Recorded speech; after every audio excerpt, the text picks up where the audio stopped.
చాలాసార్లు mummy daddy దగ్గరికి వెళ్ళి మమ్మీ ఇలా ఇలా వచ్చింది, ఇలా ఒక ప్రాబ్లం వచ్చింది అని చెప్తే ఏదైనా సాల్వ్ చేయడానికి ట్రై చేసే ముందు, ఆన్సర్ చేయడానికి ట్రై చేసే ముందు నాకు ఏమని చెప్పేవారంటే, అయితే ఒక పని చేయి నాన్న, ఆ విషయంలో ప్రార్థన చేయి, వాళ్ళ కోసం ప్రార్థన చేయి, ఆ పరిస్థితి కోసం ప్రార్థన చేయి, ఆన్సర్ కావాలంటే ప్రార్థన చేయి అనేవారు.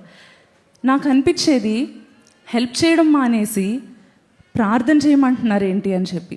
కానీ ఎప్పుడైతే నన్ను ఫాలో అవ్వడం మొదలు పెట్టానో, వెంటనే ఏదైనా పరిస్థితి రాగానే ప్రార్థించినప్పుడు శత్రువు మనస్సు కరగడం, శత్రువు భయపడడం నేను చూశాను.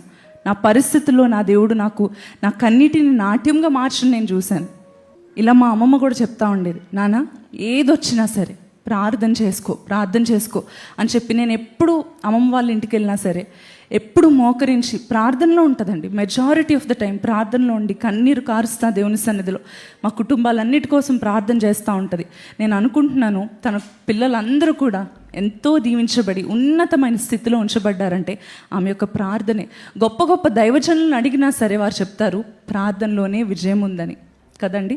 మనం కూడా జ్ఞాపకం చేసుకోవాలి, ప్రార్థన ఉంటేనే మన జీవిత పయనం ముందుకు వెళ్తుంది. ప్రార్థన మనకు ప్రాకారముగా, శత్రువుకు మనకు అడ్డుగా నిలుస్తుంది. ప్రార్థనే మన కన్నీటిని నాట్యముగా మార్చి ఉత్తరముగా దేవుని దగ్గరికి వెళ్తుంది.